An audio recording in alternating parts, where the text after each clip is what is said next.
Hi everyone, I welcome you all to our channel. तो आज हम 25 अगस्त 2021 के न्यूज़ आर्टिकल डिस्कस करते हैं of the Indian Express. And before starting the session please do share the video and subscribe to our channel and press the bell icon. So let's get started. काफ़ी सारे news editorials and articles हैं, so let's start. सबसे पहली जो news है that is related to Modi Putin discuss Afghanistan, India flags terror concern at BRICS and UNHRC।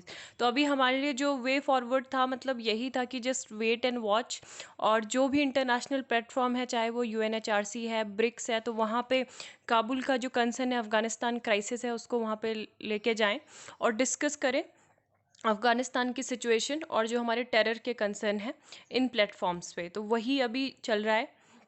And 800 people का जो है अफगानिस्तान से एवेक्यूशन हो गया, जिसमें इंडियंस हैं एंड कुछ अफगान्स हैं। New Delhi on Tuesday stepped up diplomatic engagement with key countries with stakes in the region.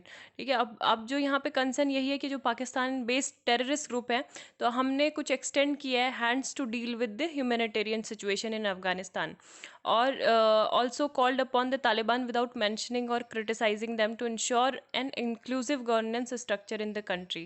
ठीक है, तो ये सारी डिस्कस हुई किसके साथ साथ? High representative responsible for national security attended by Russia general Nikolai, China के भी यांग जीची और सारे लोग इसमें थे। और इसके अलावा ईरान, वेस्ट एशिया, गल्फ, ठीक है, जो भी इमर्जिंग थ्रेट्स हैं नेशनल सिक्योरिटी से रिलेटेड, साइबर सिक्योरिटी से लेके सब चीज़ें यहाँ पे डिस्कस की गई। ओके, सो नेक्स्ट न्यूज़ यहाँ पे ये है कि महाराष्ट्र पुलिस आफ्टर सेना FIR, तो यहाँ पे दोनों जो ग्रुप थे उनके बीच में झगड़ा हुआ, उसी से रिलेटेड ये है। Raped by BSP MP women who set herself on fire dies, family says was being harassed, है ना। तो अब फैमिली तो मतलब उनको परेशान कर ही रहे हैं, साथ में जो अंडर ग्रेजुएट एक दिल्ली का जो स्टूडेंट था, 27-year-old बॉय, ही ऑल्सो मतलब सेट हिमसेल्फ ऑन फायर, है ना, in the front of the supreme court, outside of the supreme court. और इसके अलावा जो 24-year-old वुमेन थी, तो वो भी ये गाज़ीपुर डिस्ट्रिक्ट के हैं, उत्तर प्रदेश से, और वो भी परेशान होकर वहाँ पे आए थे। और अगस्त 16 को ये इंसिडेंट हुआ था। और एंड उन्होंने जो था वीडियो भी रिकॉर्ड की थी फेसबुक में, live video, where in the women said she had launched a rape case against BSP MP Atul Roy and alleged that senior IPS officers और जो जज हैं उत्तर प्रदेश के, वो इस नेक्सस का पार्ट बने हुए हैं, बिकॉज इसमें कोई भी कार्रवाई नहीं की गई थी। और वुमेन की जो इंजरी थी 85% इंजरी हुई थी एंड मेन की 65%।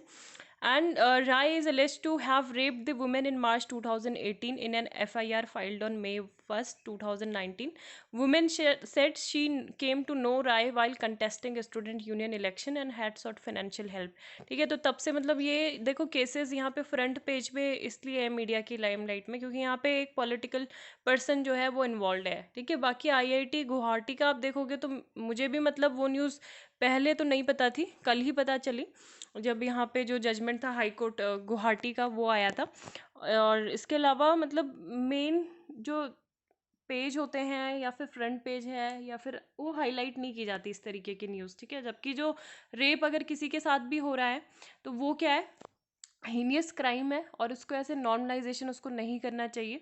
और अभी यहाँ पे जब दोनों लोगों की डेथ हो गई है, जो अपने जस्टिस के लिए दोनों फाइट कर रहे थे, तो उसके बाद मतलब यहाँ पे अब उसको डिस्कस किया जा रहा है ना। तो ये कुछ सेक्शन है IPC से रिलेटेड, ये तो जो पॉलिटिकल पार्टीज़ के बीच में हुआ, तो ये देख सकते हो आप कौन कौन से IPC के सेक्शन इसमें क्या मेंशन है। 153 सेक्शन क्या बोलता है? Wantonly giving provocation with intent to cause riot. ठीक है, जो दंगे कराने के लिए मतलब प्रोवोक करने के लिए। 159 commit an affray 504 intentional insult to provoke breach of peace. 505 of IPC क्या होता है? Public mischief. And 506 criminal intimidation. ठीक है, 506 क्या होता है? Criminal intimidation. तो यहाँ पे फोर्जरी जिसे क्या बोलते हैं? जालसाजी, तो उससे रिलेटेड भी कुछ IPC के सेक्शन है, वो भी देख सकते हो। 419 IPC का सेक्शन क्या है? Cheating by personation. ठीक है, एंड 420 400 BC बोलते हैं ना जिसे, तो चीटिंग होती है, cheating and dishonesty, indulging inducing delivery of property। 467 of IPC for forgery of valuable security will। 468 purpose of cheating। 471 using as genuine and a forged document। ठीक है। 120B क्रिमिनल कॉन्स्पिरेंसी, तो ये कुछ सेक्शन है IPC के, जो आप अगर किसी एग्ज़ाम लॉ की भी तैयारी कर रहे हैं या कुछ भी गवर्नमेंट जजेस एंड सबऑर्डिनेट जजेस, जो भी अभी ये टर्म भी था कि सबऑर्डिनेट जजेस नहीं बोलना है ना, तो ये भी इसकी भी तैयारी कर रहे हो तो क्या है, आपको ये आईपीसी के सेक्शन काफ़ी ज़्यादा यहाँ से न्यूज़पेपर को रेगुलर पढ़ने से आपको याद हो जाएंगे। India's first mRNA covid vaccine gets approval for phase second and third trial. India की जो फर्स्ट एमआरएनए वैक्सीन है कोरोना वायरस की, जो Pune based Gennova pharma biopharmaceutical limited, जो इमेक्योर ग्रुप ऑफ कंपनीज का पार्ट है, तो इन्होंने गो हेड दे दिया है डीजीआई के मूव को into phase 2 and 3 clinical trials. ठीक है, तो ये है। और 82 पार्टिसिपेंट्स थे यहाँ पे, तो जो इसका 3 ट्रायल साइट्स थी, 2 इन पुणे एंड 1 इन कोल्हापुर। और जिनेवा mRNA बेस्ड कोविड-19 वैक्सीन डेवलपमेंट प्रोग्राम जो फंड किया जाता था वो डीबीटी के द्वारा किया जाता था under the IND CEPI mission back in June 2020 and the DPT further supported the program under the mission Covid सुरक्षा। ठीक है, तो यहाँ पे ये है वैक्सीन डेवलपमेंट मिशन के अंतर्गत इम्प्लीमेंट किया गया था बिराक के द्वारा। ठीक है, biotechnology industry research assistance council. तो ये अगर पूछा जाता है कि किसके द्वारा फंडेड है, तो पार्टली फंडेड है इन सभी ऑर्गेनाइजेशन के द्वारा। ठीक है, एक जाइडस के बारे में भी हम देखेंगे। ठीक है, जाइडस के बारे में भी मेंशन किया होगा, तो अभी देख लेंगे। तो यहाँ पे अभी और आर्टिकल देखते हैं क्या है।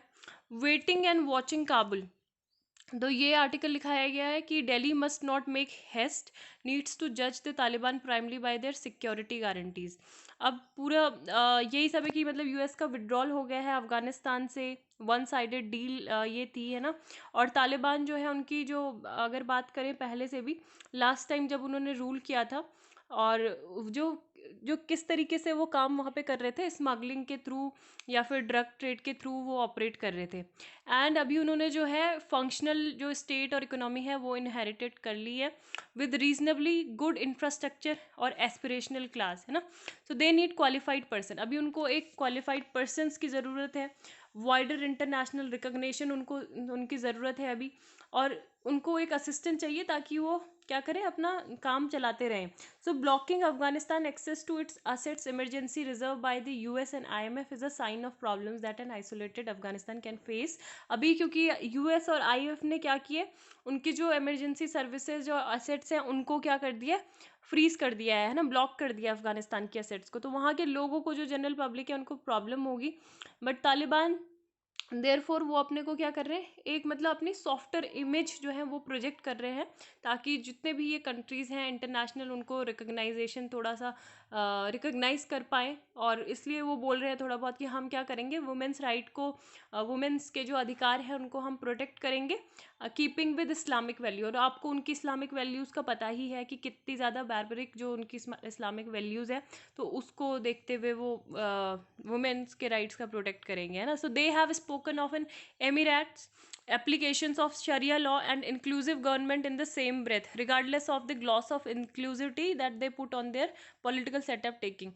तो ये सब चीज़ें हैं। तालिबान जो डोमिनेटेड गवर्नमेंट है ना, उसमें मतलब क्या रहेगा, heavy dose of their brand of the sharia. तो शरिया का मतलब एक तरीके से वो बहुत ज़्यादा उसको एक एक्सट्रीमिज्म का उन्होंने रूप दिया है। And Pakistan replicating the 90s scenario of diverting, मतलब पाकिस्तान का तो देखो यही एक मेन जो उद्देश्य रहता है कि जो अफगानिस्तान में जो जिहादिस्ट हैं उनको डाइवर्ट करना है और फिर कश्मीर में भेजना है। कश्मीर में जो पीस, शांति, अमन, चैन है उसको क्या करना है, डिस्टेबलाइज करना है। China called upon the Taliban, China भी जैसी कंट्री जो है, तो ये भी तालिबान को रिकॉग्नाइज करने में थोड़ा कंफ्यूज है कि मतलब ये क्या बोल रहे हैं तालिबान से कि आप जो है टेररिस्ट फोर्सेस से अगर फाइट करोगे, जो टेररिस्ट फोर्सेस वहाँ पे ETIM है, that is East Turkistan Islamic movement, है ना।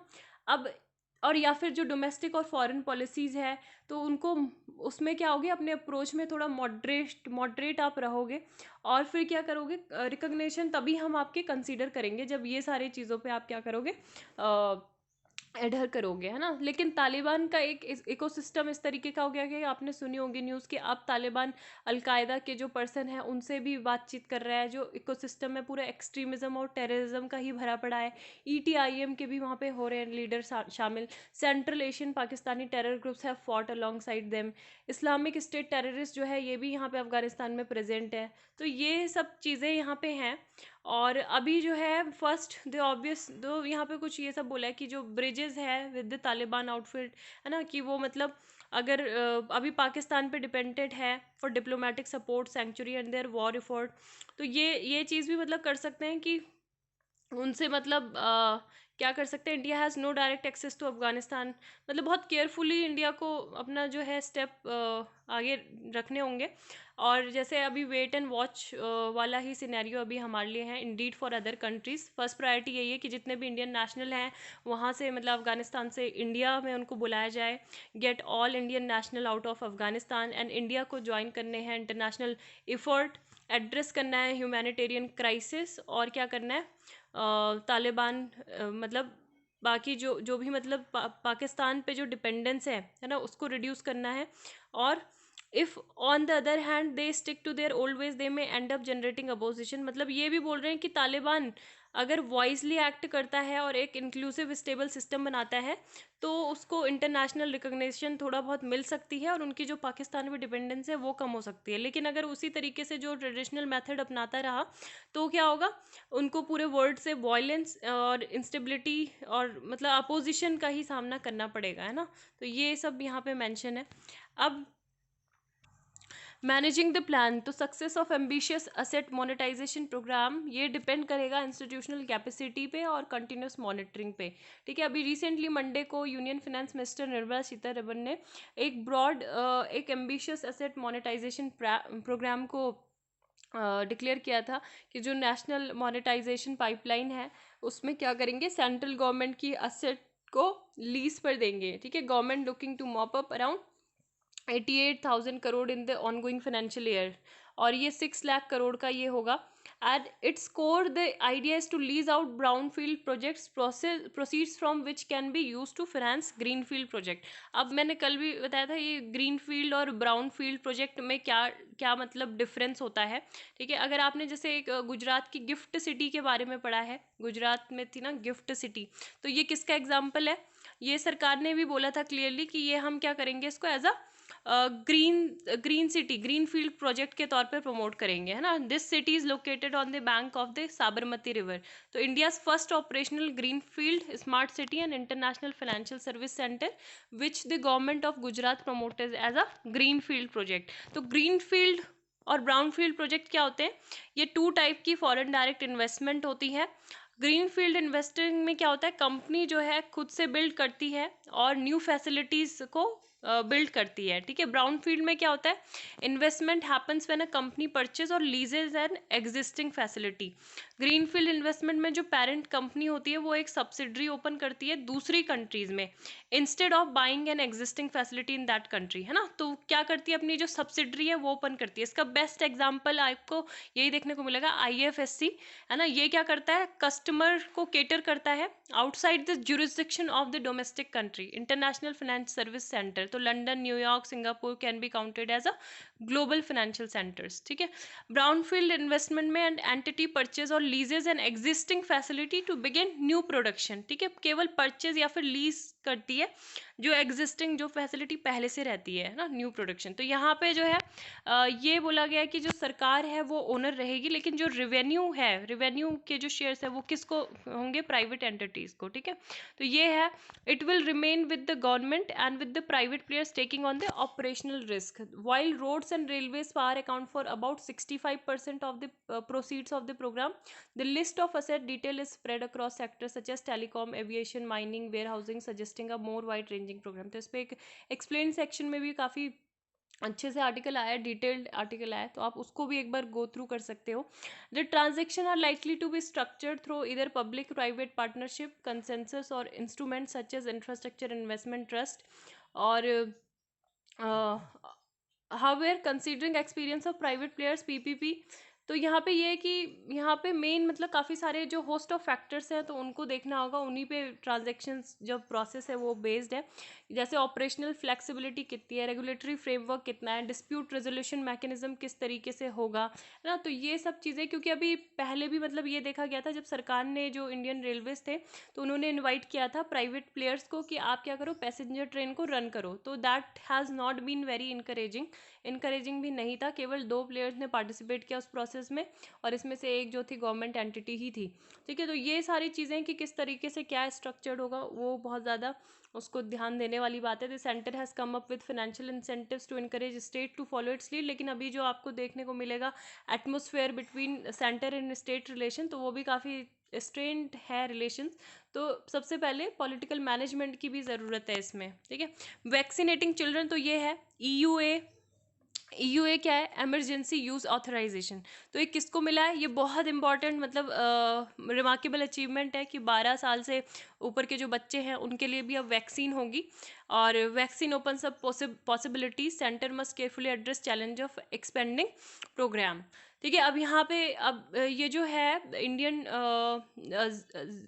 ZYCOVD, तो ये एक वेलकमिंग डेवलपमेंट है। The second home grown vaccine to receive an EUA can be administered to children about 12 years and raising the possibility of extending the vaccination project to the country adolescent population. अभी यहाँ पे काम ये कर रहे हैं कि मिड सितंबर तक यहाँ पे आ सकती है न्यूज़ के बच्चों को भी मतलब वैक्सीनेट किया जा सकता है, और 3 से जो 12 साल के बच्चे हैं उनके लिए भी अभी काम चल रहा है, ठीक है। तो ये बोला जा रहा है according to the government projection. अब ये ऐसी वैक्सीन है, जैसे आपने बहुत सारे वीडियो देखे होंगे कि वो वायरल वीडियो हो गए थे, जो बहुत सारी मतलब आंटी लोग भी और बच्चे लड़कियां मतलब बहुत ज़्यादा चीख रही थी जब उनको इंजेक्शन लग रहा था। निडल को देख के जनरली बहुत लोग डर जाते हैं, और लास्ट तक भी डरते हैं ना जब वो ग्रोन अप भी हो जाते हैं।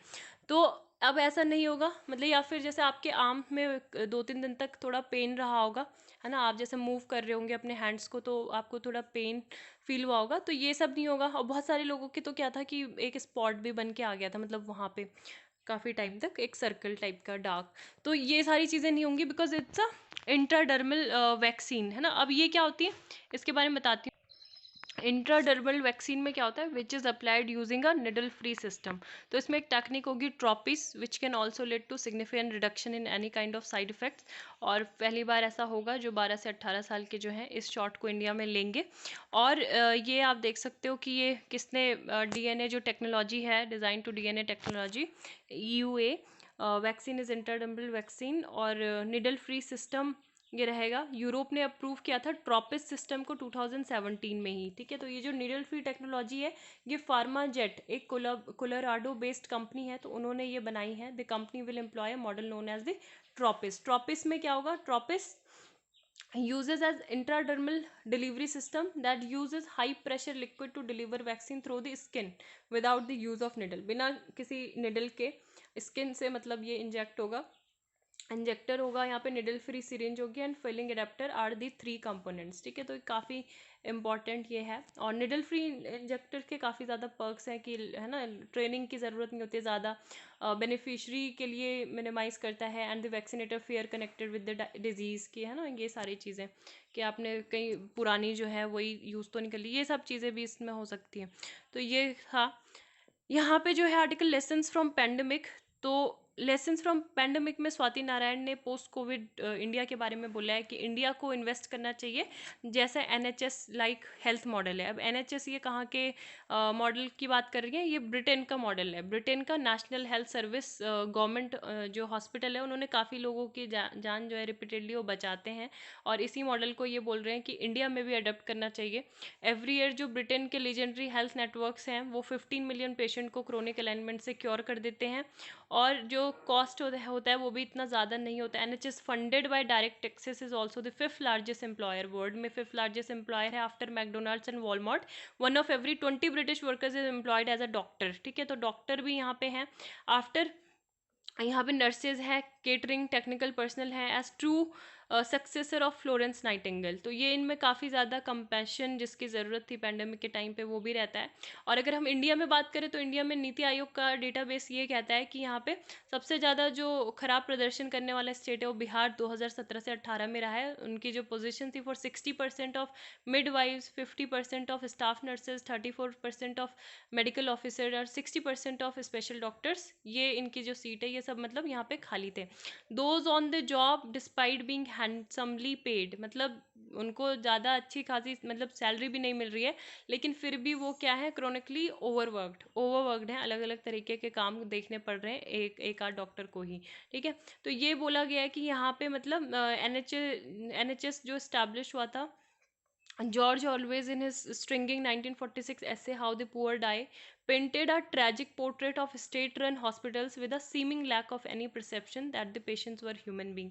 तो यहाँ पे अगर 21st सेंचुरी की हम बात करें तो कुछ पब्लिक हॉस्पिटल में कुछ ज़्यादा इम्प्रूव नहीं हुआ है, और इंडिया के डॉक्टर्स को अभी भी मतलब इक्वेट किया जाता है भगवान के साथ, कि डॉक्टर को ट्रीट करते हैं ना कि आप डॉक्टर ही हमारा भगवान है। और लेकिन अगर जब भगवान को जो बेसिक मेडिसिन, इक्विपमेंट और ऑक्सीजन जो ये सारी चीज़ें नहीं मिलेगी तो कहीं से मतलब ऐसे चमत्कार तो हो नहीं सकता। तो इसी की बात की गई है कि पैंडमिक के बाद भी इंडियन गवर्नमेंट अभी हमारा जो बजट है वो लेस देन 1% है हेल्थ केयर सिस्टम में, and one of the lowest है पूरे वर्ल्ड में। in sorry in contrast, China invests around 3% and Britain 7% and the United States 17% of the GDP. So 60% of India health expenses in India are paid for by patients themselves. One of the main reasons for family, जो हमारी family जो pandemic time पे है गरीबी में और ज़्यादा चली गई थी, है ना। तो ये है।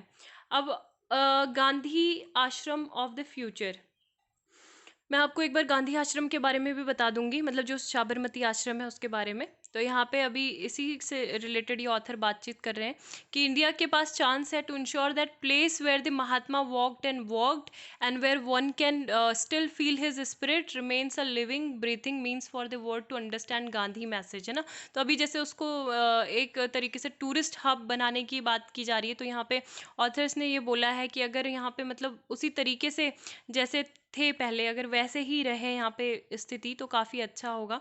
और 1970s में जो रिवोल्यूशनरी थिंकर थे इवान इलिच, इन्होंने यहाँ पे बोला था कि गांधी जी का जो हट था Sevagram, noted the hut of Gandhi demonstrate the word how the dignity of the common man can be brought up and it is also symbol of happiness which we can derive from practising the principle of simplicity, है ना। और हृदय कुंज के बारे में भी यहाँ पे ऑथर ने बात की है। हृदय कुंज जो है the basic but inspiring home है। गांधी और कस्तूरबा यहाँ पे इस आश्रम में रहते थे, but such happiness requires time slower than usual place, है ना। तो ये सब इन्होंने बोला है कि जो गांधी जी मतलब यहाँ पे Gandhi could become a mayor tourist attraction, tourist hub बनेगा ये अगर, है ना। तो महात्मा गांधी के बारे में मतलब जो इम्पोर्टेंट एक मैसेज था वो पूरे वर्ल्ड वाइड इतना ज़्यादा नहीं एक्सपेंड होगा। मतलब ऑल दो हमारे पास क्या है, गांधी हेरिटेज पोर्टल जो है, गांधी रिलेटेड जितने भी डॉक्यूमेंट्स इन्फॉर्मेशन है वो इलेक्ट्रॉनिकली आश्रम के द्वारा प्रोवाइड की जाती हैं, लेकिन जो इंटरनेशनल कम्युनिटी है ना, वो क्या मतलब ये आश्रम की साइट को एक गांधी रिसर्च हब में नहीं कन्वर्ट कर सकते। ये बहुत ज़्यादा इंपॉर्टेंट प्लेस होगा वर्ल्ड के स्कॉलर्स के लिए, सीकर्स के लिए, to work and meet other scholars, दूसरे विद्वानों से मिलेंगे, इन्फॉर्मेशन को शेयर करेंगे, आइडियाज़ को डिस्कस करेंगे। और ग्रेटर कॉन्ट्रैक्ट ये हो सकता है गांधी एक्सपर्ट्स का, ensure that Gandhi scholarship is carried out, है ना। तो हाईएस्ट लेवल पे गांधी स्कॉलरशिप को कैरीड आउट कर सकते हैं। गांधीयन जो इथॉस हैं वो अभी नहीं खोए हैं, उनकी अंडरस्टैंडिंग यहाँ पे मेंटेन कर सकते हैं। और गांधी स्कॉलर्स के लिए ये एक प्लेस हो सकता है, सिंसियर सीकर्स के लिए पूरे वर्ल्ड से जो आए और यहाँ पे बातचीत करें, बेस्ट लोकल स्कॉलर्स के साथ, एक्टिविस्ट के साथ वो इंगेज करें, कुड इंस्पायर ईच अदर। तो ये सब चीज़ें हैं, क्योंकि डॉक्यूमेंट के एक्सेस होने से, हार्ड कॉपी या फिर डिजिटल फॉर्मेट में हो, है ना, ये सब होने से वो इतना ज़्यादा मतलब नहीं इफेक्टिव होता है जितना आपस में मिलने से, जो लाइक माइंडेड पीपल हैं वो ग्रुप में एक बार एक जगह पे मिले तो वो ज़्यादा बेनिफिट देता है सोसाइटी को। And in the place had the Gandhian atmosphere such as the ashram could provide, but simple academic libraries and archives, no matter how good they are, cannot. It could be wonderfully unique atmosphere. तो यही चीज़ बोला है कि इसको मतलब साबरमती हरिजन आश्रम India could serve the entire world as a beacon for seeker of truth and non violence. तो हम पूरे वर्ल्ड को ये फिर यहाँ से मैसेज दे सकते हैं जो गांधी जी ने ट्राई किए थे मैसेज देने. एंड तो अगर हम इम्पोर्टेंस देखें साबरमती आश्रम की इंडिया के स्ट्रगल फॉर इंडिपेंडेंस में, तो बहुत ज़्यादा है. यहाँ से आप देख सकते हो, ये फ़ोटो भी आप डाउनलोड कर सकते हो. इनसाइट ऑन आईएएस में आप ये डाल सकते हो कि रोल ऑफ साबरमती आश्रम इन इंडियाज़ स्ट्रगल इंडिपेंडेंस. ठीक है, तो आपको ये मिल जाएगी.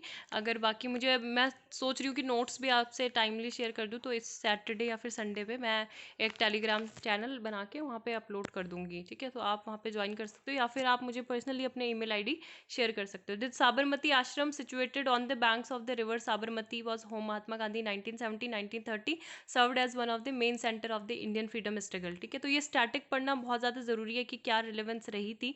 आपको पता है कि उस टाइम पे 12 मार्च को 1930 में गांधी जी ने लॉन्च किया था डांडी मार्च 241 माइल्स फ्रॉम द आश्रम in the protest of British salt law, है ना.